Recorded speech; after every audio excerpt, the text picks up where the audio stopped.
Welcome, welcome. My name is Lloyd Borrell. I'm your host. Today, I'm thrilled to have as my guest Dr. Zach Bush.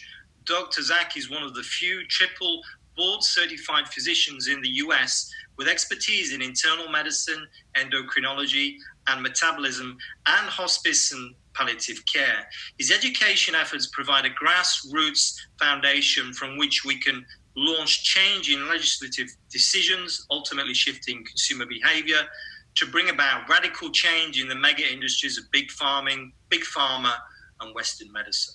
Dr. Zach Bush, welcome to the EMF Health Summit. I'm so glad to be here. Thank you, Lloyd. Well, I'm genuinely thrilled to have you on because your work is so relevant. And, usually I start by asking my guests how they became interested in electromagnetic fields. But in your case, it seems more appropriate to start by asking you, how do you get interested in cells and cell biology? Yeah. So maybe we could start there for a change. Very good. I was actually heading into a career in engineering, and then took a year off of school and went over to the Philippines and had an opportunity to work with some midwives over there birthing babies. And so that's how I got first interested in the human cells and the mind-blowing experience of watching babies born and being a part of that, and then seeing babies not thriving and dying in these poor communities was a huge eye-opener into the drama of human life, if you will. And so that was my entry point. And then I actually didn't really enjoy school that much growing up. I was more into building cars and houses than I was doing schoolwork. And so it wasn't until I found myself in medical school that I actually found my stride academically, and just suddenly everything started making sense. I think I was getting really excellent instruction for the first time in my life. And so it was a very exciting thing. Gross anatomy was an incredible experience that really kind of enlightened me to the fact that there was a universe under the skin, and the scale of the knowledge base that it would take to start to even come close to mastering that body really came into focus, I think, through my gross anatomy time.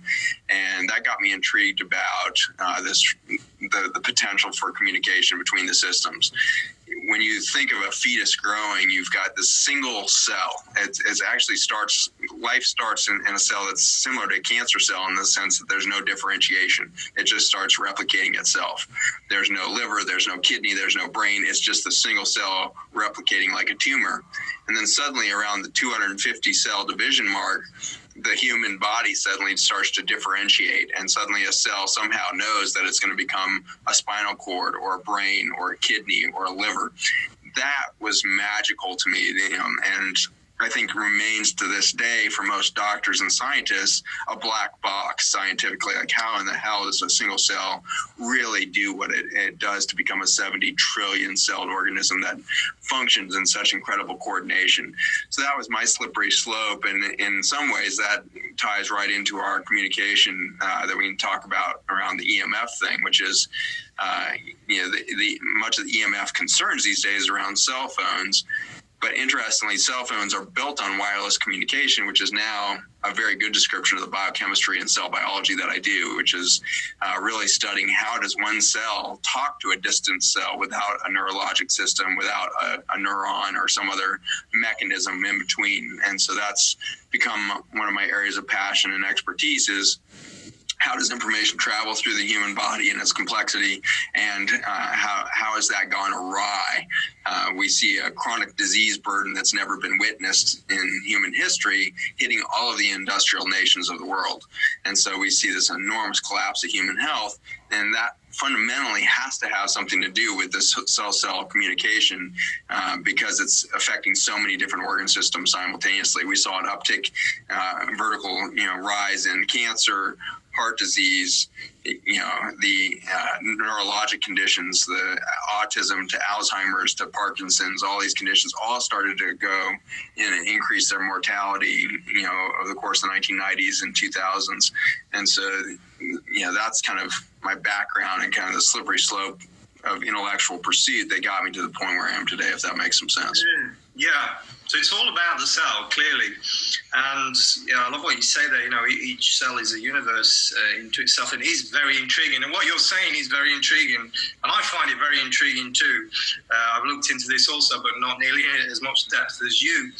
And also, it's interesting what you're saying about the communication, about this parallel between the cells and what we're talking about. A lot of people, on a lot of people's minds, particularly now with 5G, is cellular communication, as in cell phones and cell towers. And it is kind of weird that we're using the same terms, even, although there's probably a very logical explanation for that. But so it's the cell is really important, and when we talk about health and when we think about health, really we have to, at some point, we have to go back to the cell and look at the cell and study the cell. So in a sense, and we're not doing that particularly, I think, most doctors aren't doing that. There is a growing interest in this, but it's not kind of generally accepted by any means. But so in a way, it seems like we can say, and you're linking it to these diseases, which are just, out of control, chronic diseases, which are just, off the charts. So could we say that this is a new paradigm for understanding disease? This loss of cell-to-cell communication? Yeah, absolutely. A cell that has unfettered access to information never gets sick. A cell that has access to information has all of the machinery for cell repair all day long. In addition, if that cell machinery for repair gets damaged too much to do its work, then the cell has many mechanisms by which to turn on cell suicide processes while calling in stem cells to replace it with a new cell. And so we have these multiple levels of intrinsic health and repair mechanisms within the body. The only thing that stops that from happening is a loss of communication. If the cell starts to have a difficulty time sensing or being aware of injury within itself or within its surroundings, then its machinery doesn't kick into action, and you can start to get an accumulation of damage and unrepaired injury within the cell. Now you start to move down that slippery slope towards cancer. Cancer is kind of the end point, if you will, of internal cellular damage that's not being repaired. Just at the genetic level, of course, there's injury at the protein level, there's cell membrane level, the mitochondrial level, which is the production of energy within the cell, as well as cell communication internally. But then if you go all the way down to the nucleus of the cell, where we hold all of our DNA, you can get a sense of how much accumulated damage is in the cell. A common cancer cell will have between 20,000 and 25,000 unrepaired injuries to the DNA within its nucleus. And so these are extremely damaged cells that even in that cancer state still have the machinery available to go and fix all of that DNA, build new proteins, build new cell membrane, rebuild the whole structure, but that machinery is sitting silent. Aging is another more common version of this. 100% of humans in history have aged.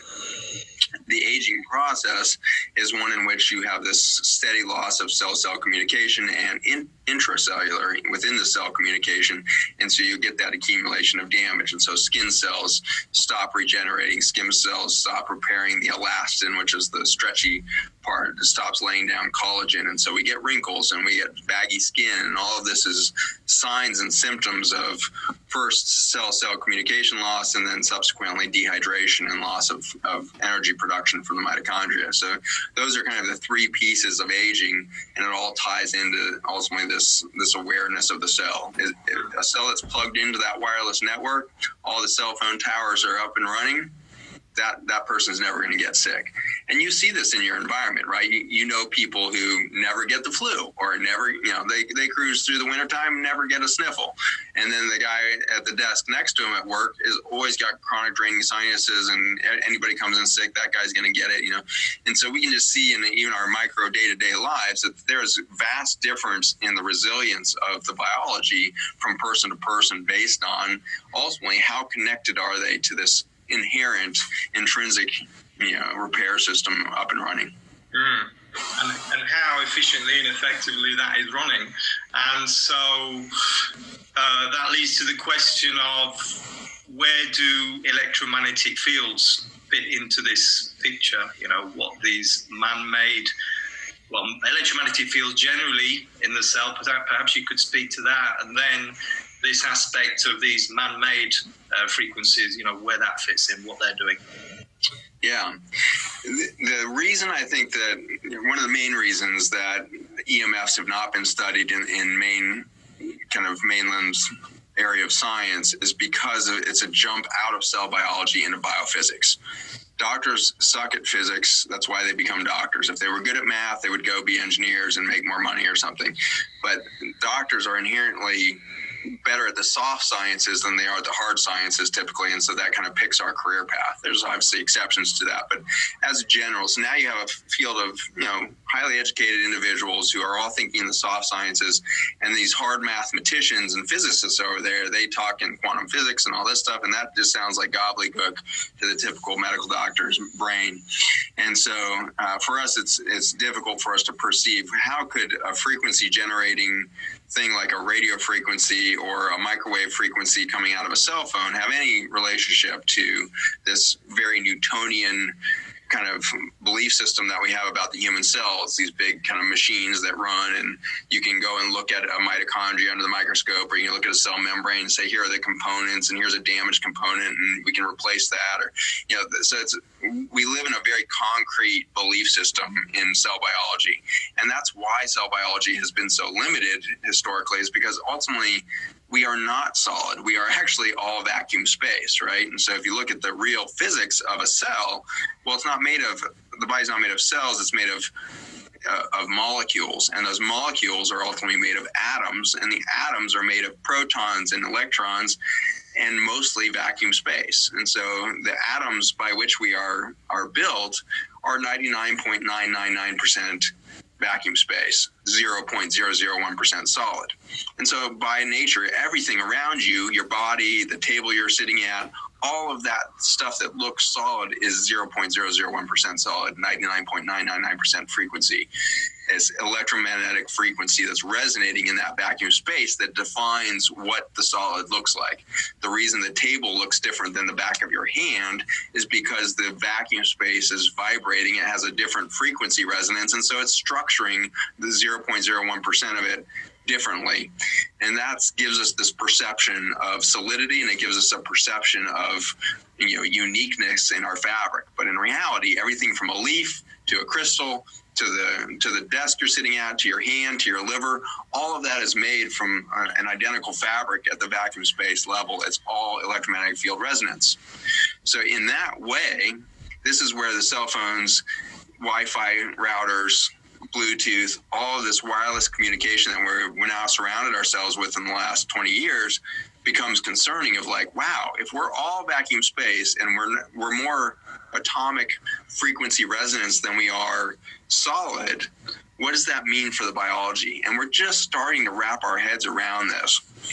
And some of the current data is starting to look at its effect on some of the machinery. And so our group is starting to look at the calcium channels that are on the surface of cells and the effect of cell phones on those calcium channels, because this is one of the most fundamental portals, if you will, into a human cell, regulates most of its function, not only in repair, but in manufacturing of equipment, and all kinds of stuff is controlled by these calcium channels. And so we're working to really prove out that cell phones at 3G, 4G, 5G can all affect these calcium channels and screw up intracellular signaling.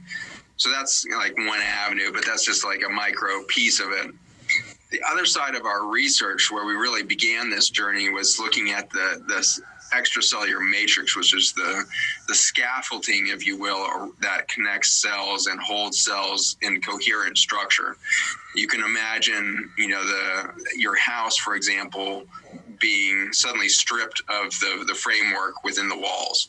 Suddenly you have floppy drywall, you have siding that's falling off, the shingles are collapsing, the whole house is starting to fall apart, and yet you have all of the components there. The drywall is there, the dryer and washer is still there, your washing machine is still in place, your sinks are in, your plumbing's in, your electrical's in. It looks like everything is still there, and yet without the framework, the whole system would collapse very, very quickly.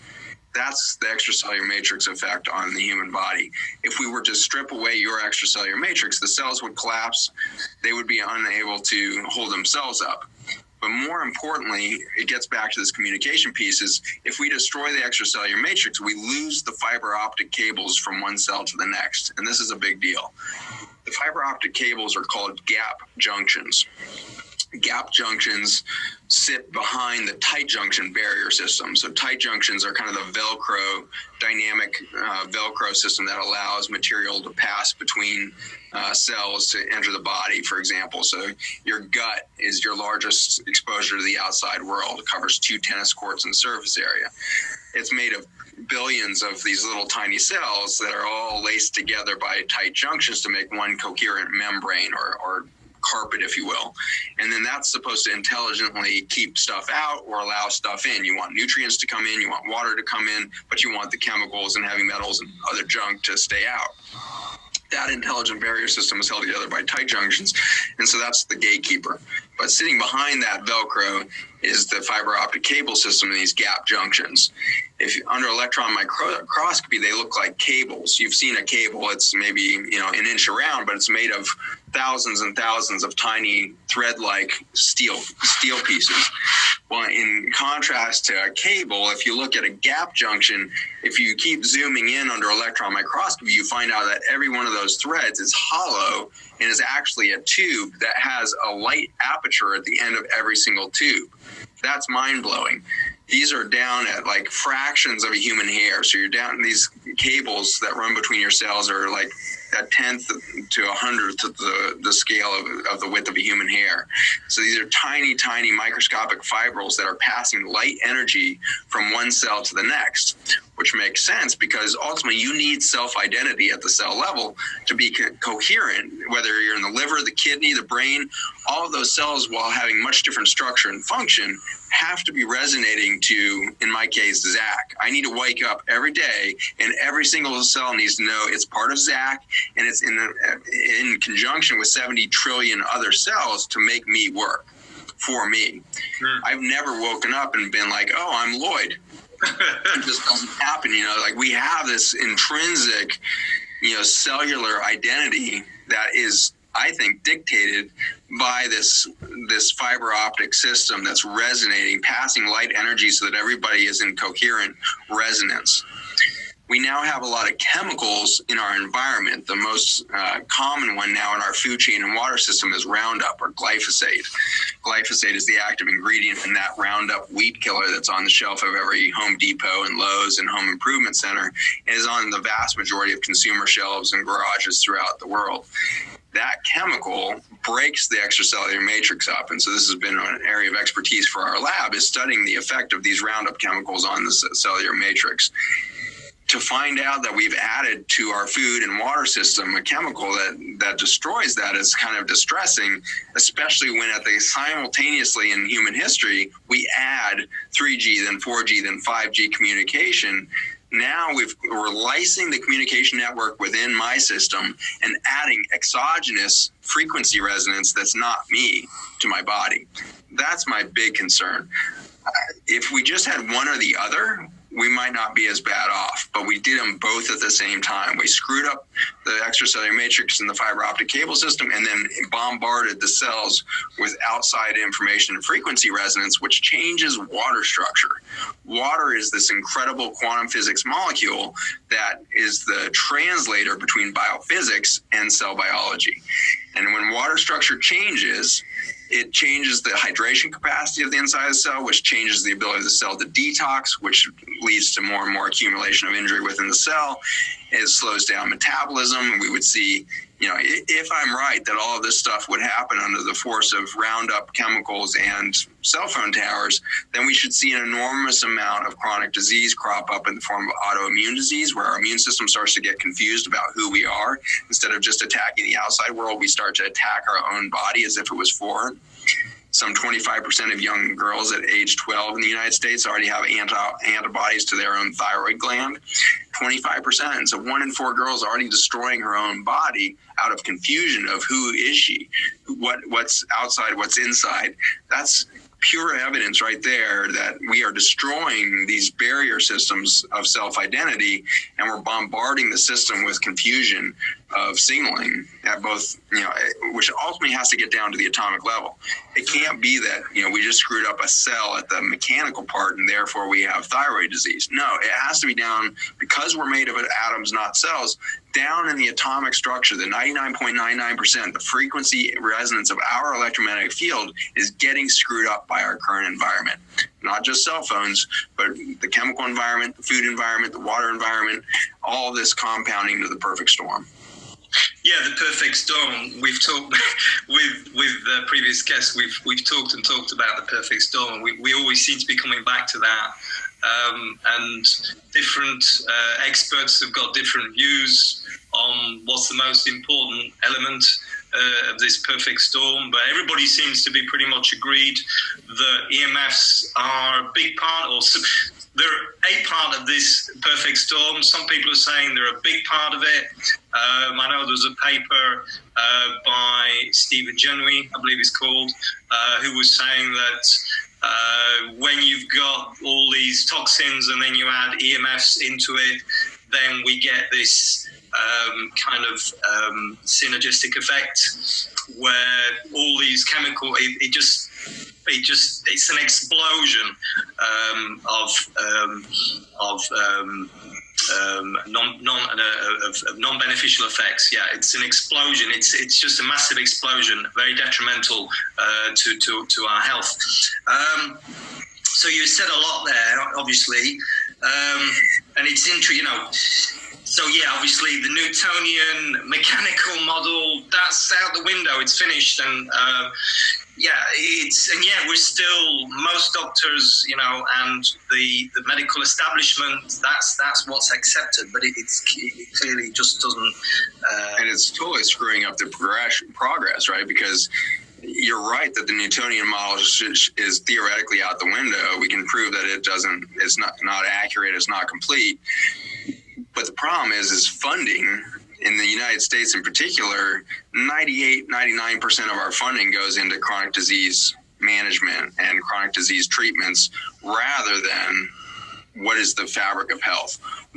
How does health happen in the human body?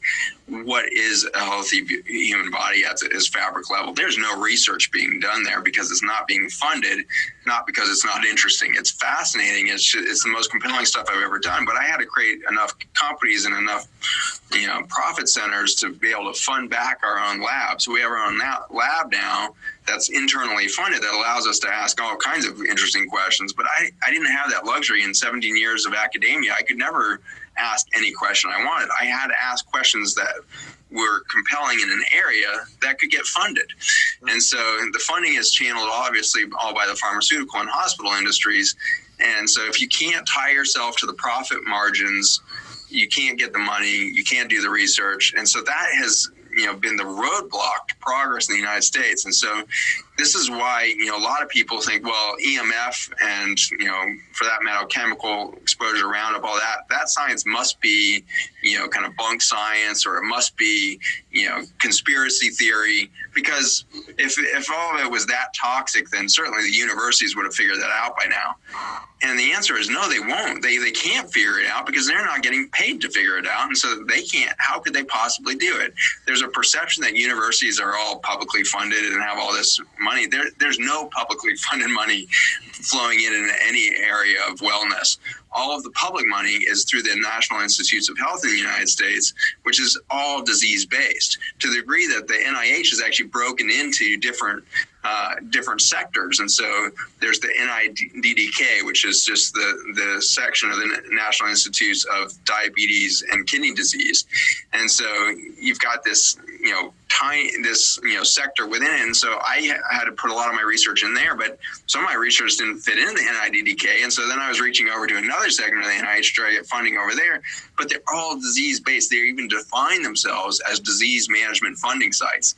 And there's a prevention and kind of piece within the NIH, and it represents a tiny fraction of the overall budget for the National Institutes of Health.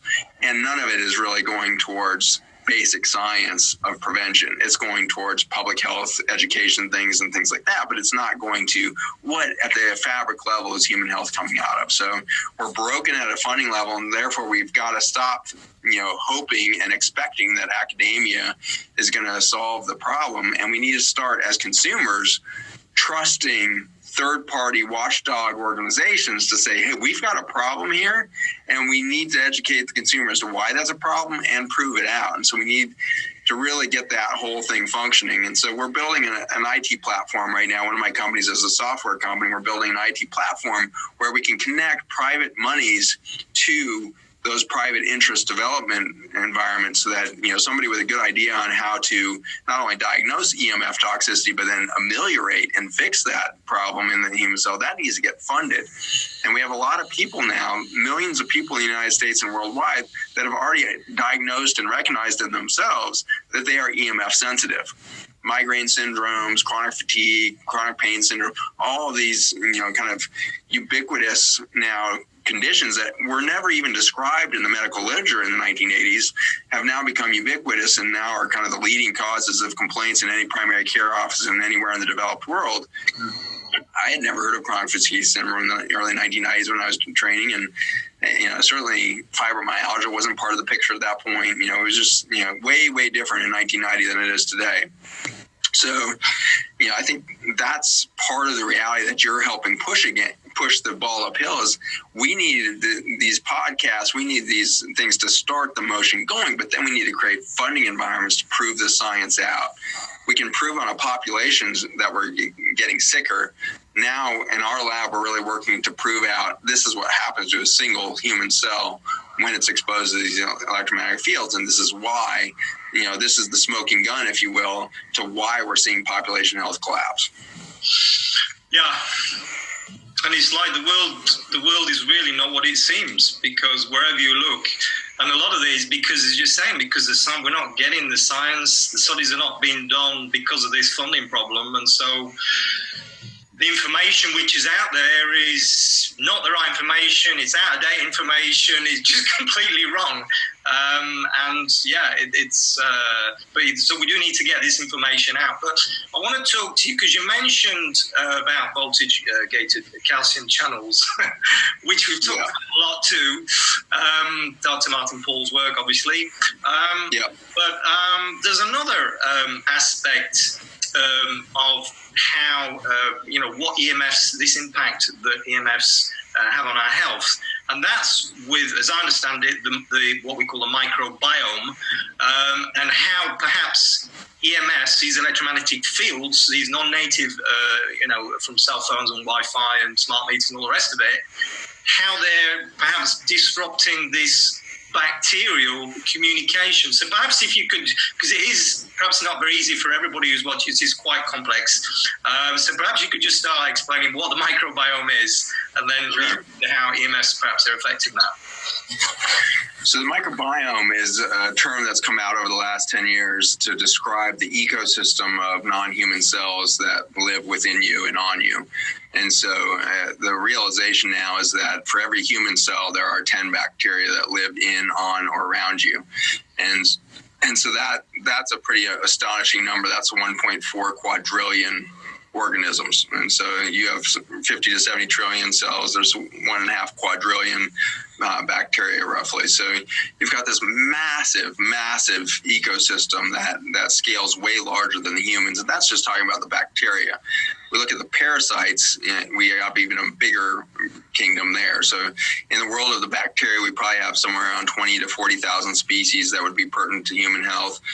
We have somewhere around 300,000 species of parasites. There's over 5 million species of fungi. There's 10 to the 31. That's a 1 with 31 zeros after it. It's too large of a number to ever have been named. viruses on the earth. So there's so much non-human life in the invisible world that's in and around you that's actually changing who you are minute to minute, second to second through genetics. And so it turns out that the microbiome has a much larger genome than humans. We only have 20,000 genes as a human.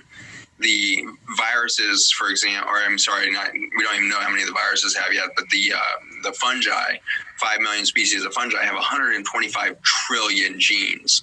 And so 125 trillion versus 20,000 human genes. So we're so vastly outnumbered genetically. We used to think that those were separate, that the genes and DNA within a fungi would never affect the genes and DNA within a human cell. Well, we now know that's not true. First, there was epigenetics, but then more recently, there's a field called microRNA. MicroRNA are the little tiny proteins, or the little tiny nucleotide sequences that don't go on to make a protein. Our genes will make a strip of RNA that goes to make a protein that becomes part of that Newtonian machine that's running and repairing itself and building structure and all that. Only 1% of your genome, only 1% of your DNA will ultimately go on to make an RNA and a protein. The other 99% we thought was junk. We literally called it junk DNA.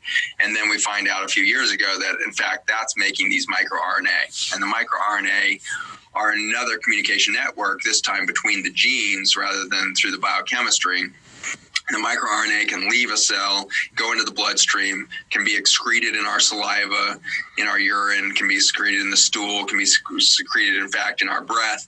And so we've got these microparticles that can go and land on something near us, and then those microRNA can go into the nucleus of another species and change the behavior of the genes within that species. And so we're finding out that there is trans-species genetic plasticity happening across the ecosystem. And this is an astounding, bizarre reality that we're not human. We're a living ecosystem. And if we use and steep ourselves in antibiotics, we're going to die quicker. And that's exactly what we see. With every single antibiotic exposure you have in your life expectancy goes down. And so the more you kill your microbiome and that ecosystem through chemical sterilization, all the alcohol, hand sanitizers, and all this crap that's put into the system, we sterilize that down to the state where we can't be human because we've lost the ecosystem itself, and we're suffering chronic disease for that. So that's broad brushstrokes of a very, very big topic, but that I think answers your question to some degree there. It sounds like science fiction, honestly, when you're explaining this. Yeah. Like, I don't know why I'm thinking of that movie, Avatar. It just sounds like, oof. Avatar's it. Life. It just sounds unbelievable. And I mean, I've heard this kind of thing before, not quite explained like that, but it just does sound unbelievable. And I mean, already just the fact that what we think our reality and what, that this desk is solid and this glass here is solid and, that I'm solid and that we're not. I mean, just already that is pretty wow, but how can that be? But it is solid and, but when you look down, it's like 99.9% nothing when you go below into the subatomic level. So it is mind-blowing. It is mind-blowing, all this. I can tie it back then. We should tie back the microbiome to the communication story. And so the microbiome is, we've been recognizing correlation in science since about 2005. So in 2005, we started to work on decoding the genome of the microbiome and the bacteria. And we started to realize that there was a correlation between the bacteria found in humans in their stool and the diseases that they were manifesting. To the degree that by 2008, 2010, UCSF, UCSD, these universities out in California were really starting to map this out pretty well and say, wow, if you're missing these bacteria, you're likely to get breast cancer. If you have too many of these bacteria, you're likely to get prostate cancer, et cetera. So we're seeing these correlations between the microbiome and human disease. And that, like you say, was like science fiction, mind-blowing. At that time, I was actually developing chemotherapy at the University of Virginia. That was my area of interest in research, was understanding cell suicide in cancer cells and how to turn that on with chemotherapy kind of agents. And so to me, as a cancer researcher, this sounded like complete bunk. It was like, okay, they found a correlation, but it's certainly not causation. Well, you just fast forward 3 to 5 years, suddenly by 2014, we starting to see, no, this is real. Like this is, if you lose these bacteria, cancer develops. We didn't have a mechanism yet, and that's what our lab has been working on, is what is the mechanism by which the microbiome is dictating human health or disease? And that mechanism is, again, coming down to cell-cell communication. I described for you the extracellular matrix. It's been a bit of a mystery as to how that extracellular matrix maintains itself and regulates that extracellular environment. It's not been an area of study at all, really.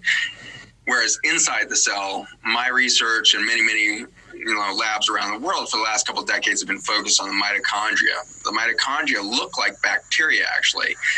They look like a double-walled bacteria that live inside your cells, and their DNA is much different than human DNA. They have their own DNA genomics, and they can divide and replicate inside your cells just like bacteria divide and replicate outside your cells. And so the mitochondria are like our inside the cell microbiome, if you will. There's 3 different species of mitochondria that all work together and do different things and all that. So you've got this intracellular species variation that's non-human, that's taking care of that human intracellular environment, and it does it through something called redox molecules. The word redox is the words reduction and oxidation put together. Reduction is the passage of an electron or the addition of electron to a biochemical event. Oxidation is the tearing away or absorption of electron from a biochemical event. And so what I just described was electron transfer, which is back to electricity, which is back to light energy, which is back to the fabrics of the atomic structure of the human body, being dictated by mitochondria, which are non-human. Holy cow, the human doesn't make its own communication network to do intracellular communication. So that was my area of interest and expertise in the cancer world. And then I depart in 2010 to start a nutrition center because I started to realize that there actually isn't a single cancer on the planet that's ever been caused by a lack of chemotherapy.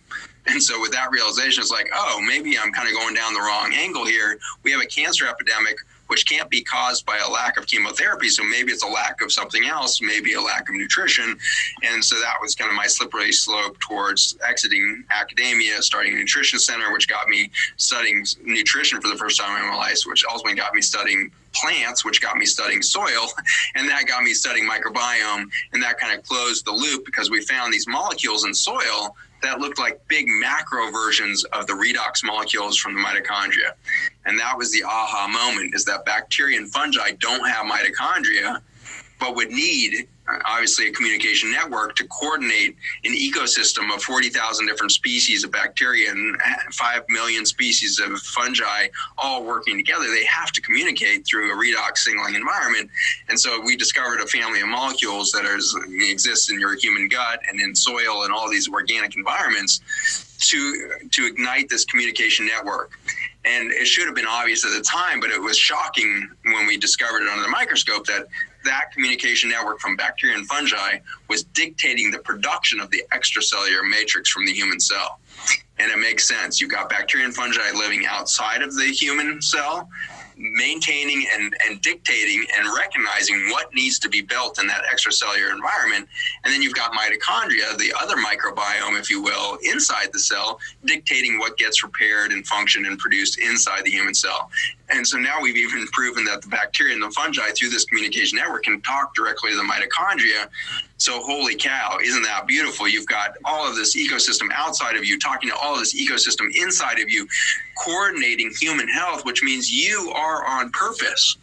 You are wanted. You are loved. You are taken care of at the cellular level by billions and trillions of cells that are non-human that are taking care of you. There's 1.5 quadrillion bacteria, probably 10 times that many fungi, and there's 14 to 15 quadrillion mitochondria inside your cells. It's just, like you said, mind-blowing. The scale of your body and what happens within the cell, outside the cell, at the atomic level, these are truly not atomic physics, but astrophysics numbers. These are like universal, the scale of the universe to the planet Earth is actually mathematically the same distance between the single human cell and the atom. And so that gives you a sense of just how massive a single cell is compared to that atomic structure. Yeah. And he kind of raises some very profound questions, which I don't particularly want to go into, but he does when you're describing all that with the cells. Yeah. Now, when you're looking at under a microscope, a very high-powered microscope, how that resembles, the structure of the universe, and it's just fascinating that the microbiome, the cells, and the mitochondria in the cells are all working together. And most importantly, as you said there beautifully, is they all love us. And yes. And which brings it back to the human side, because when you're talking about cells and mitochondria and redox and all this, it doesn't sound very human, but, so we are talking about, us humans and our health. And something else I read, I just want to slip that in because I thought about you, which was really fascinating too, is you said one of the things, I think it was on the McCullough interview, was that soils have an intelligence. And I thought that was excellent as well. But obviously they have an intelligence. Everything has an intelligence. Every living thing has an intelligence. But I want to just go back to what you're saying about the cancer there. Because this glyphosate, but obviously it's not just like glyphosate, because you've identified that. And then there's the EMFs too, and it's not just the EMFs again, it's this perfect storm, it's all these things, it's lots of things, it's GMOs, it's, the chemicals from the soaps we put on our skin and the shampoos and all sorts, which are all working together. But one of the things that I was reading was that there was this correlation, you'd done this overlap between, on a glyphosate map, and an EMF map, I guess a cell tower map, and you were you got some, and so you overlaid the two, and there was a correlation with disease. Yeah, you can see the shift. I think the cell phone tower data is kind of, I think, again, creating a perfect storm. The perfect overlay happens between the spraying of Roundup and glyphosate on our crops and where that ends up in our water system. 85% of all the Roundup that's sprayed in the United States ends up in the Mississippi River, and therefore has the highest concentrations in the last 90 miles of the Mississippi River, which runs from Baton Rouge to New Orleans, Louisiana. And that happens to be the highest rates of cancer in the whole world now. And that did not have our cancer risk 20 years ago. And so in 1995, the highest cancer rates in the United States were in the Northeast and the Northwest. And suddenly, over just a 20-year period, we put the highest risk of cancer into this deep South where it had never been before. And so we completely changed the demographics of cancer with the spraying of one single chemical. Because people are drinking that water, so that water's treated, obviously, but you're saying, it goes into the subsoil and people are drinking. So you're ingesting the water runoff from the farms that is carrying glyphosate, which unfortunately is a water-soluble toxin. Nature doesn't like water-soluble toxins. You think of toxins in venom from spiders or other things these are fat-soluble toxins typically. So a water-soluble toxin is relatively unusual and is a bad news situation when you have an Earth, a planet that is made 70% from water, and a human body that's made 70% from water. That chemical is going to be able to travel everywhere. And so not only is it in the Mississippi River, that water evaporates, and 70% of the air samples taken around the river are full of glyphosate. 75% of the rainfall has glyphosate in it. And so the whole water ecosystem from the river to the clouds has Roundup in it. That's astonishing, astounding, terrifying when you see that chemical destroy the extracellular matrix, the fiber optic system, and you start to get this vulnerability to chronic disease. And so that's the astounding overlap.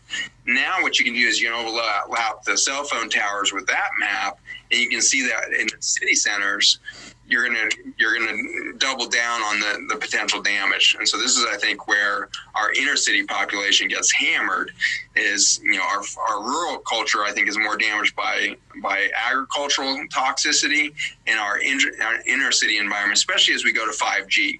I assume that all of your listeners probably are very, very familiar with 5G as far as what the implications are from an infrastructure standpoint. But suddenly you go from a cell tower every 7 miles to a cell structure, emanating structure every block of a city center like New York. And so suddenly everybody in a building is getting exposed to very, very high levels of 5G radiation. And so that is kind of the slippery slope that I think where we can start to overlay the behaviors.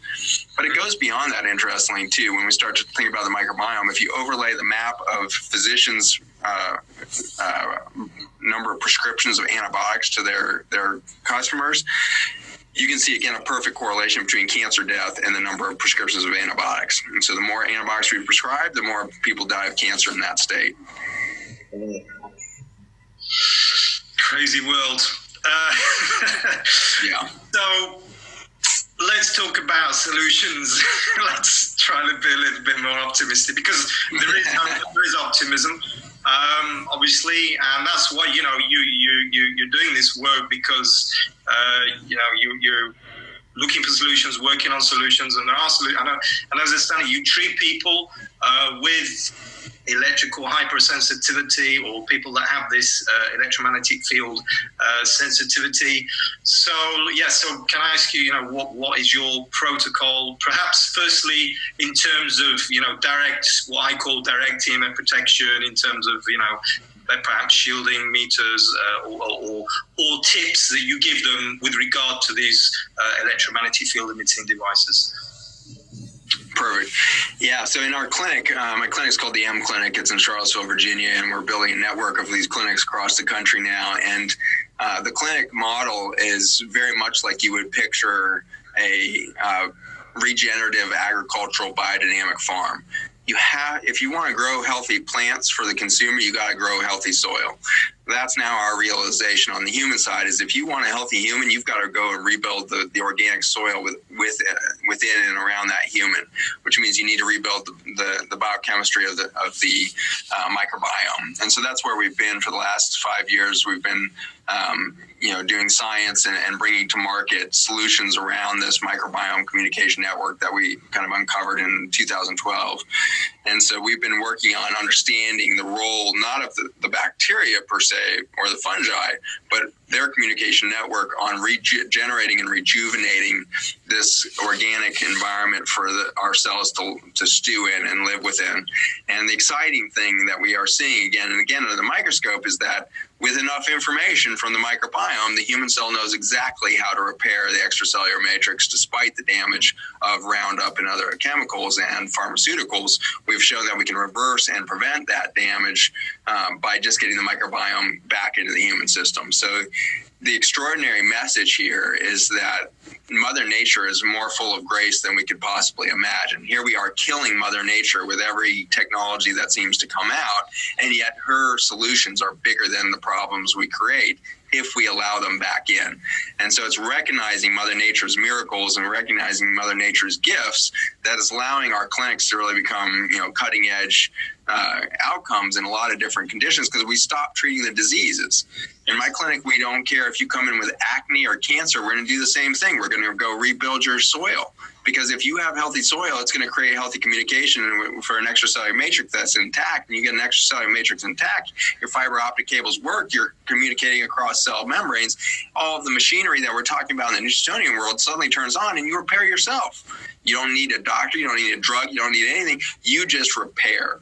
And so we run an online 8-week intensive program for patients around the world now that teaches them these fundamentals of rebuilding the human body at the fundamentals. And that 8-week program called the Intrinsic Health Series is named such with the realization that there's intrinsic health in your body.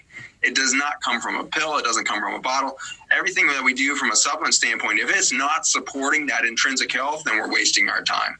You're wasting your money if your supplements aren't directly proven to show that it's supporting that intrinsic mechanism of cell repair and rejuvenation. Yeah. And so there is this intrinsic intelligence, and your work is to help Mother Nature, as you call it, all this, intrinsic intelligence, be it Mother Nature, be it the universe, call it what you want, but this force that there is, which obviously when you're looking down the microscope, the superpowered microscope, that's what we're seeing is this vacuum. Yeah. And this energy. So speak to me about, if you can please, in concrete terms, the kind of things, the kind of strategies in this 8-week course, the kind of thing that people will be doing? And does that include, actual tips in terms of, not using a cell phone and not having Wi-Fi, etc.? Yeah, we can get at that to some. Again, it begins in the microbiome, and then we move into human nutrition and how it supports the microbiome, which then supports the human nutrient system. So nutrition is a big piece of it. We focus a lot on hydration and mechanisms of hydrating the inside of the cell for detoxification. All of these detox methods that are pushed in the alternative world really don't work that well if you're not hydrated. And so you got to get hydration as your primary piece there. We teach people how to breathe. We teach them how to exercise. We teach them how to do all these things that are fundamental in human health that bizarrely are never taught in school systems to our children, are never taught in our school systems as doctors, therefore is never taught in exam rooms across the world. We literally are missing the fundamental building blocks of how human health happens. And so that's what the 8-week program is really about. Every single client that goes through the program is paired with a one-on-one coach to help them start to integrate this, because in the end, it's a pretty big lifestyle reformation that has to happen to move somebody from point A of being part of the industrial consumer world to an intrinsic healing machine. That has to do entirely with how do you live your day-to-day life, minute to minute. What are the decisions you make in a grocery store? What's the decisions you make in the way in which you create your environment in your office or your home? And that, of course, includes, where's the EMF? How do you ameliorate EMF? How do you stay grounded, to create that Faraday cage? How do you create, barrier systems within the body at the cell level, magnesium and other tools there. So there's lots and lots of layers that we kind of teach over those 8 weeks to get people resilient there. But the main mission of the program is not just to create biologic health. It's there to create human health. And humanity is an intrinsically creative, on-purpose species.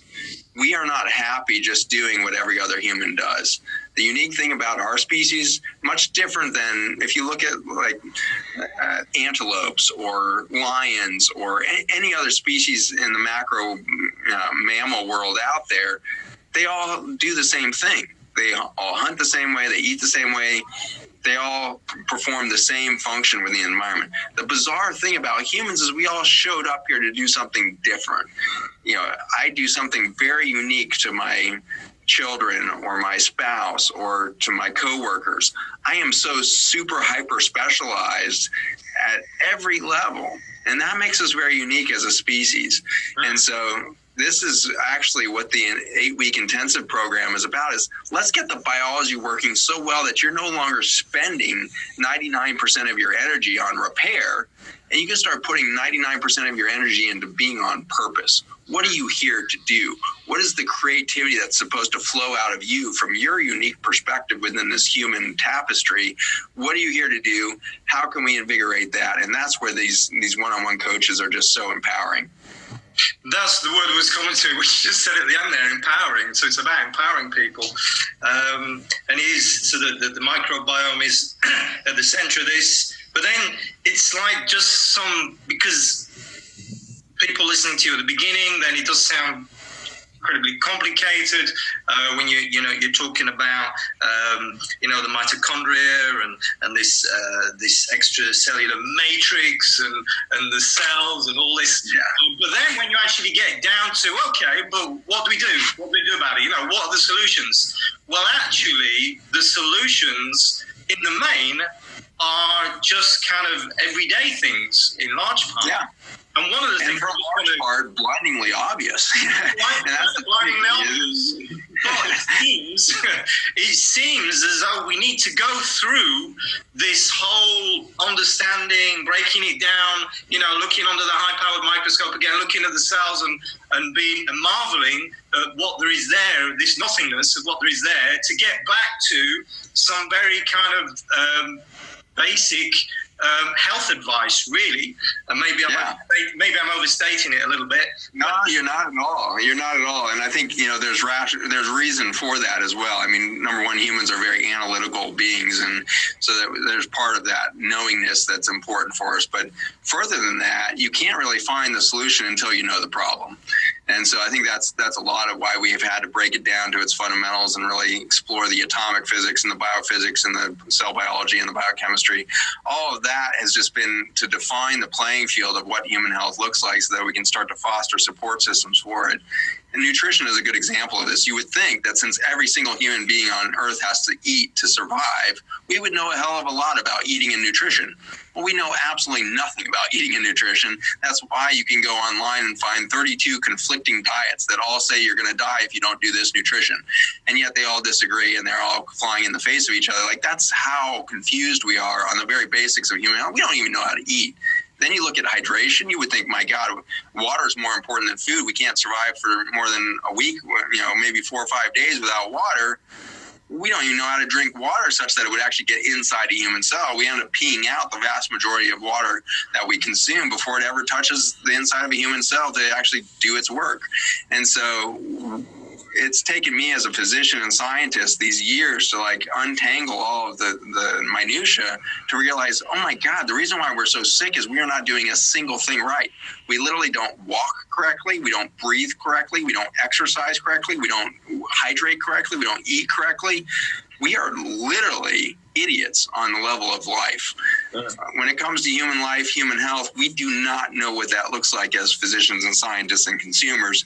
We are starting to crack the code on some of that, but I think we are at the very tip of the iceberg. We know that we should all be living to 120 years or beyond because the cell biology shows us that we have that kind of longevity potential.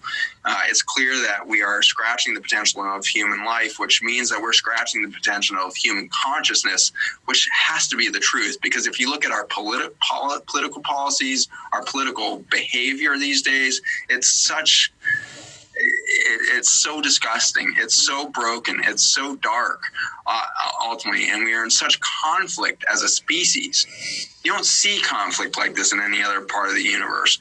We are in such conflict right now because we're not nearly at the 1% of our own potential. So that's both the sad reality and the extremely exciting reality of the future, which is, what if we bond together as human beings and say, let's solve this through the fundamentals of human health so that human consciousness can rise and overcome the broken, extremely consumptive social and consumer behavior that we have right now and create not just sustainable, but actually regenerative behaviors at the political, social, consumer, business levels. And then we will see major shifts happen at a level that's never existed in human history. And it has to happen that way. We are on trajectory to become sterile as a species in the next 30 to 50 years. Stop being able to procreate, we die and go extinct. That won't even be that sad of a story on the biology level because we've extincted to the level of never coming back on this planet 40% of life on the planet in the last 50 years. 40% of life on the planet is gone and will never come back, and we might be the next ones to go. And it starts by you, me, everybody just taking action. Simple, straightforward action. Get back into nature. That would be my mandate to all of you listening. How can you possibly help right now? Get outside and hike, look at the nature around you, and figure out how you can get more integrated into that. How can you redesign your home so that Mother Nature is more a part of the intra-home environment? What is the air you breathe? Is the air you're breathing cleaned by an air conditioning system that's got everything filtered out of it?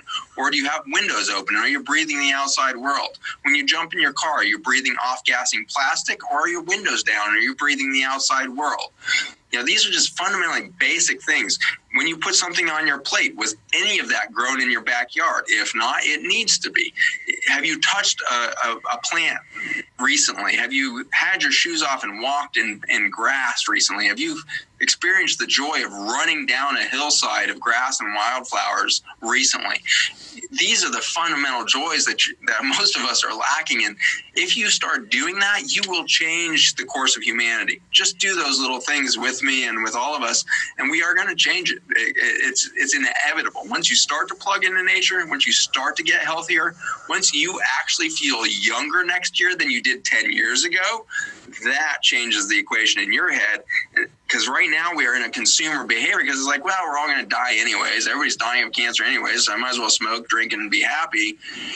Well, no, if it doesn't have to be that way, you can actually get stronger and more resilient and more full of intellectual prowess, intellectual interest over the next 5 years than you did in the last 10. Now that changes everything you do. Like, okay, I need to invest in the future because I can get better, not weaker. Yeah. You're just inspiring me. I just stood here listening to you, and it's a fantastic message. It's an extraordinary message. I'm so happy to have had you as a guest. Your work is amazing. It really is. Mother Nature, love, and we're back to that. We're back to these fundamentals, which we just can't forget. And we're in a world that seems to be going crazy, but it's for each one of us to sit up, wake up, listen, and act on this information, because this is really great information. So perhaps you could just remind people where they can find more about what you do, please. Sure. My kind of education website and kind of the portal into a lot of the different things I do is at zachbushmd.com, ZACHBUSHMD.com. The science around the microbiome and the soil science that we talked about, the dietary supplements that have come out of there, that's all available at the website. Restore, RESTORE, the number 4, life.com, restoreforlife.com. Can get you all of that science. There's innumerable podcasts and YouTube videos of a lot of my lectures and everything else. If you jump on YouTube and search Zach Bush, you'll find a ton of material there as well. So it's kind of ubiquitous at this point. If you want to go down the rabbit hole, you can spend the next 3 weeks listening to all of our material and really delve in deep. But we look forward to you being a part of this, because as a consumer of this podcast, and your mindset came in around electromagnetic fields, and I hope we blew up that model to be a mindset of the planet and the universe itself. How are you involved in that? What is your purpose here? Once you get this information, I find over and over again that you are a changed person. The people that I watch now with this information, they often will become even more, fluid and efficacious in the education mission than I can even become. So you guys are now ripple effects.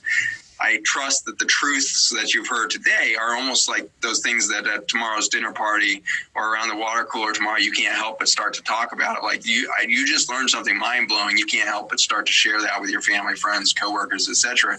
And that's what needs to happen. That's why I'm on so many of these podcasts, is because I already see that the electrical media, this wireless communication happening through the internet and through this kind of grassroots media, is so much more relevant and powerful and important than anything you're going to pick up from CNN or any of these mass media environments that are just talking heads for the current paradigm. So the new paradigm, the future of health, if we're going to create it, is going to come through you being a part of this massive grassroots effort of education, self-awareness, and really you stepping into your purpose. So thanks for being part of Lloyd's community here. I'm really thrilled to be a part of your community now, and I look forward to seeing your impact on the world around you. Thanks for what you do. Thank you so much, Dr. Zach Bush. So thank you so much for being part of the MF Health Summit, really. And for all of you who have joined us today, thanks for being part of this movement. Stay tuned for the next session. My name is Lloyd Borrell. Thanks a lot. Take care.